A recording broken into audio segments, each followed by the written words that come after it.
And a good Saturday evening to you. This weather video is driven by 802cars.com, representing 802 Toyota, Twin Cities Subaru, and 802 Honda. They're all located off of Exit 7 on Interstate 89. So we have a broad ridge of higher pressure and some moisture that's tracking off to the south. This little piece of jet stream energy will be out of here. The main concern here is a lot of flash flooding. It's been producing record rainfall across the Ohio River Valley and whatnot. They've had a lot of high water, so this is adding problems to that. Also, we have some severe thunderstorm activity producing severe thunderstorm warnings here. And, of course, on its northwestern fringe, we have some snow that's working in. Looking at temperatures, colder 20s and even single digits to the north, colder air mass. This is going to be pushing in and overrunning colder air eventually with this moisture or this precipitation working in. Also, this trough of lower pressure will force a surface low that'll track across the eastern Great or the central Great Lakes and into Canada with a very tight pressure gradient between a surface high that'll be off to the east of us and this incoming area of low pressure tracking through the lakes. Some stronger wind gusts are just now becoming organized here. And this is the surface area of higher pressure that'll force and actually strengthen as it heads off to the north and east of our region. And this moisture stream is problematic because it'll force overrunning air with some snow east of the Green Mountains generally and mixed precipitation types pretty much throughout all the region. Kind of a transition to a little bit of leftover sprinkles, sleet, or wet snowflakes as it exits out of the region tomorrow evening. Looking at the higher resolution computer modeling, we can see that area of rain showers across southern New England exit out of the region overnight tonight. This is about midnight, 1, 2, 3. You can see that rain approaching. It's going to be hitting some colder air and force into some snow in the vicinity of Bennington. And you can see sort of mixed precipitation types. And a shot of wet snow. I'm not anticipating any issues with wet snowfall. But we could see probably anywhere from 1 to locally 3 inches.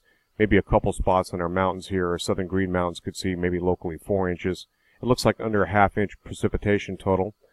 But it makes a transition, and this is 11 o'clock and then finally noon projection here with a lot of the precipitation scattering out thereafter into the afternoon. Here's a better depiction of it, and again, this is the European model now we're looking at. This is valid 7 o'clock Sunday morning. Precipitation moves in. These are 6-hour increments, and then pushes on out, scatters out, and it's pretty much out of here. So this is approximately 7 o'clock in the morning. The European model starts to bring in some light snowfall on its most furthest northeast onset, and that changes to a wintry mix. You can see rain basically west of the spine of the Green Mountains by around 4 o'clock in the afternoon. And then it starts to exit out. This is approximately 7 o'clock in the evening. And this is the leftovers, and it's pretty much out of here at that point in time. And we're going to look at wind here. This is about 1 o'clock in the morning. And this is 7 a.m. on Sunday morning. This is 1 o'clock in the afternoon. This is 7 o'clock in the evening. And then it diminishes and pretty much is out of here. The threat is gone. There's a ridge of higher pressure that's going to be overnight. And this is valid here. It's about 04Z. This is midnight. That's 1 in the morning, 2, 3, 4. We get into 5 in the morning, and we can see the strongest winds. These are 850 millibar winds aloft, roughly about 4,500 feet. And we get those 50 mile per hour, 50 knot winds right here. And they push in here. This is valid at about 1600 Z. So this would be 10 o'clock, 11 o'clock, midnight, noon, 1 p.m., 2 p.m., 3, 4, 5, and you can see the wind max is lifting out of the region at that point. Okay, this is 7 o'clock, 8 o'clock, 9 this evening, and you can see the rain exit and then push in, and it starts to form a mixture of wet snow, sleet, and freezing rain. This is valid about 7 o'clock in the morning, 8, 9, 10 o'clock in the morning, 11, noon. You see that wintry mix is at its maximum. and then rain pushes into western Vermont, and it begins to push off to the east with some pockets of leftover freezing rain. This is valid about 7 p.m. on Sunday evening.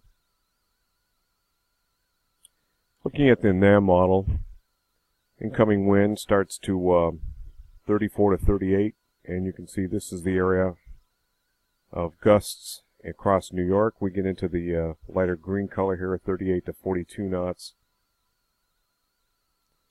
Strongest winds 42 to 46, mainly northern areas based on the NAM model. This is valid about 4 o'clock in the afternoon, and then it starts to diminish and pull away. Of most concern, of course, for the utilities will be a relatively narrow zone, a little bit broader across the portions of the Champlain Valley where gusts may reach over 40 miles per hour with some channeling southerly winds, and a southeastern down-sloping wind along the immediate western slopes of the Green Mountains. It looks like that's going to be ramping up sometime after about 7, 8 o'clock in the morning, and then continuing to ramp up, maxing out in the early afternoon, and then rapidly diminishing from west to east. Roger Hill, Wuthering Heights.